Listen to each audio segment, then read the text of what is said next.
அப்துல் ரஹ்மான், இந்த விஷயத்தை நீங்க எப்படி பாக்குறீங்க? அக்னி சார், நான் உங்கள்கிட்ட போயிட்டு நான் உங்கள்கிட்ட வரேன். எப்படி பாக்குறீங்க? இல்லை, கரூர் விவகாரத்தை பொறுத்த வரைக்கும் அதற்காக வந்து ஏன் தாவேக்கா அரசு வந்து இந்த பணியெல்லாம் கொடுக்குறாங்க அப்படின்றது ஒரு கேள்வியாக இருந்துச்சு. கரூர் விவகாரத்தை வந்து தற்போது முதலமைச்சர் இருக்கக்கூடிய ஜோசப் விஜய் அவர்கள் வந்து தன்னுடைய முதல்வர் பிரச்சாரத்துக்காக போகும்போது ஏற்பட்ட வந்து ஒரு தவிர்க்கம், அது நடந்திருக்கக்கூடாது, ஒரு துரதிருஷ்டவசமான சம்பவம். ஆனால் அந்த விஷயத்தை அவர் என்ன நினைக்கிறாரு அப்படின்னு பார்த்தீங்கன்னா, தன்னை காண வந்த பொதுமக்கள், ரசிகர்கள், அவர்களுக்கு அங்கு ஏற்படுத்தப்பட்ட அந்த விபத்து திட்டமிட்டு ஏற்படுத்தப்பட்டது, தனக்காக வந்தவங்க இறந்து போயிட்டாங்க, அவங்களுக்கு ஏதோ ஒரு அநியாயம் அங்கே நடந்துருச்சு அப்படின்னு சொல்லி கரூர் விவகாரம் வந்து அவருக்கு வந்து ஒரு பர்சனலாக இருக்குது. கரூர் விவகாரத்தை வைத்து அப்போது நடந்த அரசியல் சூழல்கள் உங்களுக்கு ரொம்ப நல்லா தெரியும். விஜய் அவர்கள் இருந்தார், ஓடிட்டார், பார்க்கல, என்னன்னு பேசலை, 4 நாள் கழிச்சு தான் வீடியோ போட்டார்னு எண்ணற்ற விமர்சனங்கள் வந்துச்சு. ஆனால் தேர்தல் முடிவுகள் எப்படி வந்துச்சுன்னு பார்த்தீங்கன்னா, மக்கள் வந்து இவை அனைத்தையுமே புறக்கணித்து விட்டு, இவை எல்லாத்தையும் புறக்கணிச்சுட்டு அவரை வந்து தமிழக முதல்வராக தேர்ந்தெடுத்துட்டாங்க. அதன் அடிப்படையில் தான் மீண்டும் கரூருக்கு போகும்பொழுது அங்கு பாதிக்கப்பட்டிருக்கக்கூடிய மக்களுக்கு, ஏன்னா அண்ணன் ஏற்கனவே சொன்ன மாதிரி 10 லட்ச ரூபா அரசு கொடுத்துருந்துச்சு, 20 லட்ச ரூபா கொடுத்துருந்தாங்க தேவைக்கால, அங்கே பாதிக்கப்பட்ட மக்களுக்கு ஒரு வேலை வாய்ப்பை ஏற்படுத்தி கொடுக்கணும். அது ஒரு சாதாரண வேலையாக இருந்தாலும் பரவாயில்லை, அந்த வேலையை அவங்களுக்கு கொடுத்து நாங்கள் உங்களோட இருக்கணுன்றதை அவர் செய்ய நினைச்சார். இப்போது வந்திருக்கக்கூடிய இந்த தீர்ப்பு, அதாவது வேலை கொடுத்தது செல்லாது அப்படின்னு மரியாதைக்குரிய நீதிபதி அவர்கள் கொடுத்த தீர்ப்பாக இருந்தாலும், நீதிபதியுடைய விவரத்தில் நம்ம தீர்ப்பு விவரம் போகக்கூடாது. ஆனால் எல்லா தீர்ப்புகளும் வந்து ஒரு பெஞ்சோட முடிஞ்சிடாது. இதற்கு பிறகு உயர்நீதிமன்றத்துக்கு வரணும், அது உச்சநீதிமன்றம் வரையும் இருக்குது. அதற்கான தற்போது நான் வருவதற்கு முன்பு கூட தாவேக்கால இருக்கக்கூடிய சீனியர்ஸ் கிட்ட நான் பேசினேன். ஆனால் இந்த மாதிரி போகிறோம், நம்ம என்னென்ன இல்லை நாங்கள் டிஸ்கஸ் பண்ணிட்டு இருக்கோம், நாங்கள் என்னென்னு எங்களோட இதை சொல்கிறோம், நீங்கள் அதுக்கப்புறம் அதை சம்மந்தமாக சொல்லுங்கள் அப்படின்றாங்க. அதனால் நீதிமன்ற விவகாரத்தை விட்டு விடுவோம். ஆனால் தாவேக்கா அரசு போகும் இடங்களிலெல்லாம் குட்டுப்பட்டு வருகிறதா அப்படின்னு சொல்கிறப்ப எங்கள் அண்ணன், மரியாதைக்குரிய அண்ணன் வந்து நீதிபதி அவர்கள் மண்டையிலே கொட்டி தலை புடச்சிருச்சு அப்படின்னாரு. கரூருக்கு விஜய் போவதற்கு வந்து அங்கே வந்து அவர் போகக்கூடாது அப்படின்னு சொல்லி திமுக வந்து உச்சநீதிமன்றத்துக்கு போய் அங்கே உச்சநீதிமன்ற நீதிபதி அவர்களுடைய கையால் எவ்வளவு பெரிய குட்டு வாங்கி திரும்பி வந்ததுன்ற விஷயத்தை நம்ம இல்லை என்ன சொன்னாங்க அப்படின்னா, பேசக்கூடாது, அதாவது பேசக்கூடாதுன்னா எல்லாம் சொல்றாங்க பேசக்கூடாது போன கேஸ் பேசக்கூடாது. ஒரு முதல்வரை நாங்கள் என்ன பேசணும்னு கைட் பண்ணணும்னு நீங்கள் நினைக்கிறீங்களா? அரசு வேலையும் அவங்க கோட் பண்ணாங்க, நாங்கள் அதை தப்பாக சொல்லணுமான்னு சொல்லி நீதிபதி சொன்னார். அப்போ அந்த இடத்துல கொடுத்த மனுவை அவங்க வாபஸ் வாங்கிட்டு வந்தாங்க. அதனால் ஒரு நீதிமன்றத்துக்கு ஒரு விவகாரத்துக்கு போவது, அங்கே வந்து நீதிபதிகள் அது தீர்ப்பு கொடுப்பது வந்து குட்டுப்பட்டு வந்ததாகனா, திமுகவும் பல்வேறு வழக்குகளில் குட்டுப்பட்டிருக்கிறது. என்னென்ன வழக்கு? எனக்கு பொன்முடி அவர்கள் வழக்கில் வந்து பாத்தீங்கன்னா தாவேக்கா அரசாங்கத்தினுடைய முக்கியமானது சார். ஏன்னா தாவேக்கா அரசாங்கம் பொறுப்பேற்ற பிறகு தொடர்ச்சியான சட்ட சிக்கல்களை பின்னடைவு சந்திக்கிறாங்கல்ல, இது நம்ம முக்கியமா விவாதிக்க. இப்ப வச்சுக்கீங்களேன், உச்சநீதிமன்றம் ஒரு கேஸ்ல அவங்க பணியாணை கொடுக்கலாம், முதலமைச்சர் நேரில் போகலாம் அப்படின்னு சொல்றதும், இன்னொரு பெஞ்சு அப்படி அதெல்லாம் செய்யக்கூடாது அப்படின்னு சொல்றதும் இருக்கு இல்லையா? ரெண்டுமே கான்ஃபிளிக்டா இருக்கு இல்லையா, முரண்பாடா இருக்குல்ல? இது எப்படி புரிஞ்சுக்க வேண்டியது இருக்கு? இல்ல அதுதான், இது வந்து முழுக்க வந்து நீதிமன்றம் என்பது நீதிபதிகள் வந்து அவர்கள் முன்பு வைக்கக்கூடிய வாதத்தின் அடிப்படையில் தான் தீர்ப்புகளை வழங்குறாங்க. தற்போது இந்த விஷயத்தில் வந்து அரசு என்ன மாதிரியான ஆவணங்களை தாக்கல் செய்தது, எதிர்த்தரப்பு என்ன மாதிரியான ஆவணங்களை தாக்கல் செய்தது நம்ம டீட்டெயிலாக பார்க்கணும்.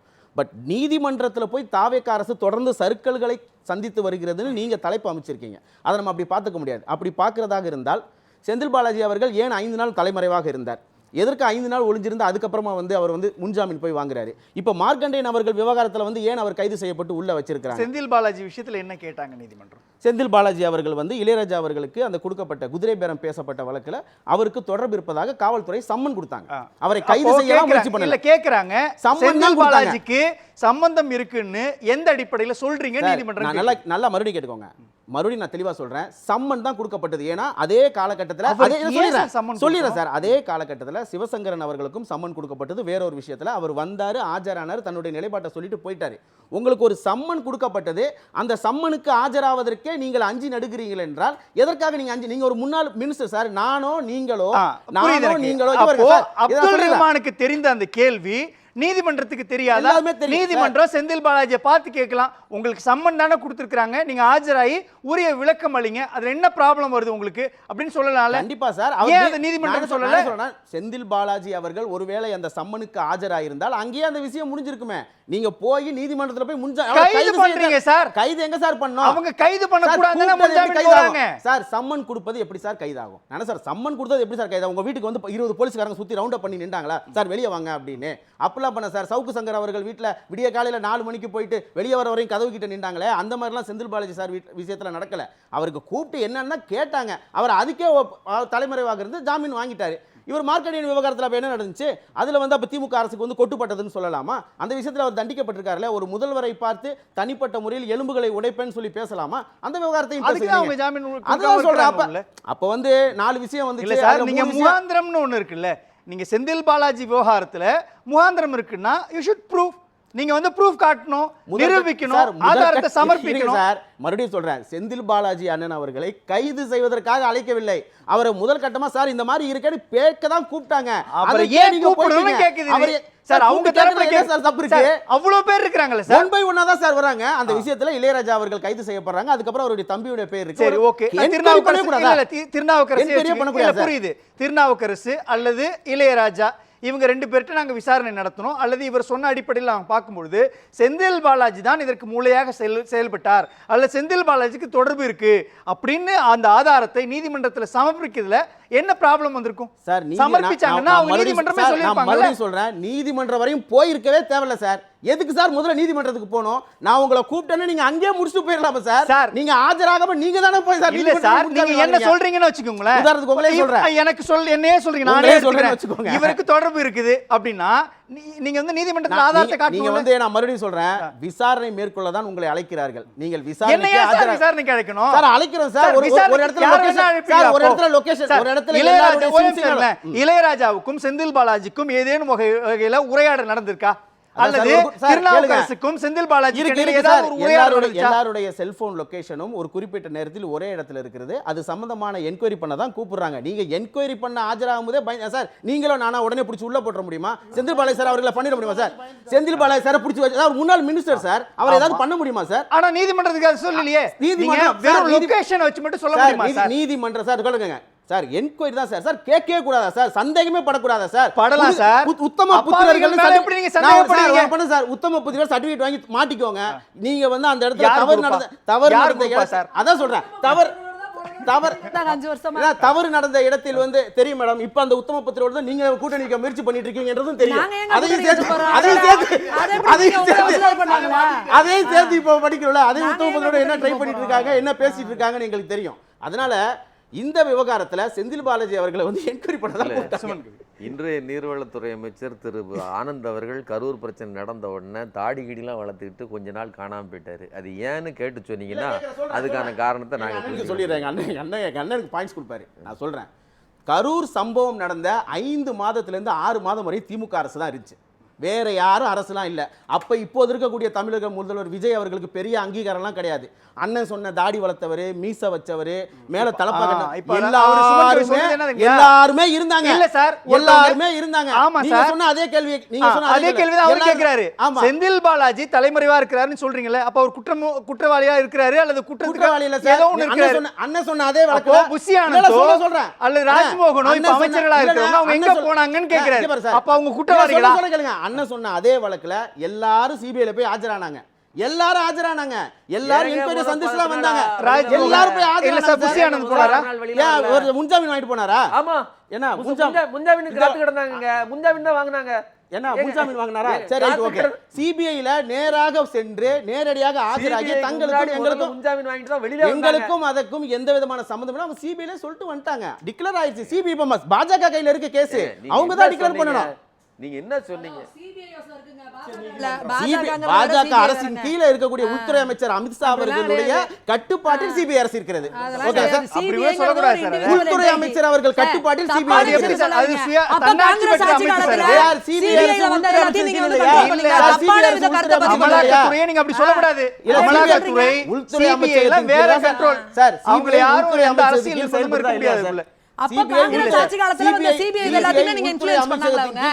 அப்படிதான் சொல்றாங்களா? 2014 முன்னாடி வரைக்கும் நடந்ததா? இல்ல சார், சிபிஐ உள்துறை அமைச்சர்கள் சில தனியார் அமைப்பு. இல்ல சார், தேர்தல் ஆணையம், சிபிஐ, அமலாக்கத்துறை எல்லாம் தனி அமைப்பு சார். சார் இதெல்லாம் தனி அமைப்பு சார். அது யாரும் இன்ஃப்ளூயன்ஸ் பண்ண முடியாது sir. Central bureau of investigation, நீங்க election commission of India sir, இதெல்லாம் டிக்ளேர் பண்ணுங்க சார். சிபிஐ தனியார் அமைப்பா உள்துறை அமைச்சருக்கு கீழ வருது, இந்திய அரசாங்கத்துக்குள்ள வருது. ஆமா, உள்துறை அமைச்சர் யாரும் இன்ஃப்ளூயன்ஸ் பண்ண முடியாது சார். யாரும் இன்ஃப்ளூயன்ஸ் பண்ண முடியாது சார். உள்துறை அமைச்சருக்கு கீழ வருதா இல்லையா சிபிஐ? இன்ஃப்ளூயன்ஸ் பண்ண முடியாது சார். உள்துறை அமைச்சர் இன்ஃப்ளூயன்ஸ் பண்ண முடியாதா? சிபிஐ பொலிட்டிக்கலா இன்ஃப்ளூயன்ஸ் பண்ண முடியாது சார். ஷரத்தை தான் சொல்லுது. சொல்லுங்க, சிபிஐ உள்துறை அமைச்சது கீழே வருதா இல்லையா? சார் ஒரு அரசாங்கத்துல இருங்க ஒரு அரசாங்கத்துல பிரைம் மினிஸ்டர் ஆபீஸ் இருக்கு, பல துறைகள் இருக்கு. அத போல இல்ல இல்ல ஒரு ஒரு நான் முடிச்சேன். சொல்லுங்க. அத போல அதுவும் ஒரு துறை. இப்போ இங்க CBCID, SBCID, law and order, கிரைம்னு இருக்கு இல்லையா? அது போல மத்திய சார் அது எல்லாமே யாருக்கு வருது சார்? சரி, யாருக்கு சார், வந்தா என்ன? ஒரு அது நிமிஷம் கடமையா அது அப்போ செய்வாங்க. சிபிஐ மத்திய அரசுடைய கட்டுப்பாட்டுல வருதுன்னா இங்க இருக்கக்கூடிய மாநில காவல்துறை யார் கட்டுப்பாட்டுல இருக்கும்? அப்ப அவங்க இன்ஃப்ளூயன்ஸ் பண்ண மாட்டாங்களா? என்ன சார் இன்ஃப்ளூயன்ஸ் பண்ண மாட்டாங்களா? கைது சார், பண்ண இது மாட்டாங்களா? எல்லாருக்குமே தெரியும் இது என்ன சார். சார் இது? சிபிஐ மத்திய அரசாங்கத்தின் கட்டுப்பாட்டில் இருக்குன்னா மாநில அரசு மாநில காவல்துறை நான் கேக்குறேன். மாநில காவல்துறை 5 மாதமாக திமுக கட்டுப்பாட்டுல தானே இருந்துச்சு. என்ன இல்ல செஞ்சீங்க? இப்போ யார் கட்டுப்பாட்டுல இருக்குது? இப்ப தாவிக கட்டுப்பாட்டுல சார். நீங்க 5 அப்ப அவங்க மாதம் தவறா என்ன நடப்பீங்கல்ல? சார், விசாரணைக்கு கூப்பிட கூட கூடாதா? மாநில கட்டுப்பாட்டில் இல்ல இருந்தா சார், சிபிஐ இல்ல சார், சிபிஐ தப்பு கூப்பிடக்கூடாதா? பண்ணுவாங்கன்னு சொல்றீங்க. கண்டிப்பா. மாநில காவல்துறை முதலமைச்சருடைய நேரடி கட்டுப்பாட்டுக்குள்ள இருக்குது. இப்பவும் சொல்றோம், சிபிஐ அந்த வழக்கை என்கொயரி பண்ணிக்கிறது, அது அவர்கள் கட்டுப்பாட்டுக்கிறது. மாநில காவல்துறை உங்களை என்கொயரி பண்ண தான் கூப்பிட்டுச்சு. நீங்களே வந்து உங்களை கூப்பிட்டதே தப்பு. சரியா சார், இல்ல சார், கூப்பிட்டதே சிபிஐ தப்புன்றீங்க. மட்டும் தப்பு பண்ணும், தப்பு மாநில பண்ணல சார். காவல்துறை சார், தப்பு விசாரணை பண்ணாது. மேற்கொண்டார்கள் சொல்றேன். சிபிஐ கூப்பிட்டார்கள், விசாரணைக்கு நேரில் ஆஜரானோம். ஒரு அந்த கரூர் கூட்ட நெரிசல் வழக்குல யாரு ஜாமீன் வாங்கலைன்னாரு. அதுல யார் யார் முன்ஜாமீன் வாங்கினாங்கன்னா சேலம் தாவேகாவோட மாவட்ட நிர்வாகிகள் மணிகண்டன், தமிழமுதன், பெரியசாமி, அரிசுதன், கௌதம் தனசேகர், அன்புமணி, செந்தில்குமார், சுப்பிரமணி இவங்க எல்லாம் முன்ஜாமீன் வாங்கியிருக்காங்க. புஷி ஆனந்த் அவர்களுக்கும் நிர்மல்குமார் அவர்களுக்கும் முன்ஜாமீன் மனுக்கள் தள்ளுபடி செய்யப்பட்டன. அவர் அப்படிலாம் எதுவுமே இல்லங்கிறாரு. செந்தில் பாலாஜிக்கு ஒரு நியாயம், இவங்களுக்கு ஒரு பாருங்க, நியாயம். நான் உங்க மேல தப்பு இல்லனா போக வேண்டியதுதானே? சார் தான் வாங்கலன்னு சொன்னேன். ஆ.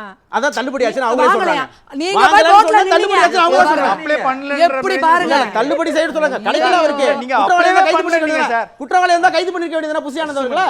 வந்துரு சார், அக்னி சார் வந்துரு. திரும்பவும் அந்த இளைஞர் தாக்கப்பட்டு இறந்தபோது சிபிஐ பற்றியும் இது பற்றியும் வந்து விமர்சனம் பண்ணது யாருன்னா விஜய் தான் சொன்னாரு.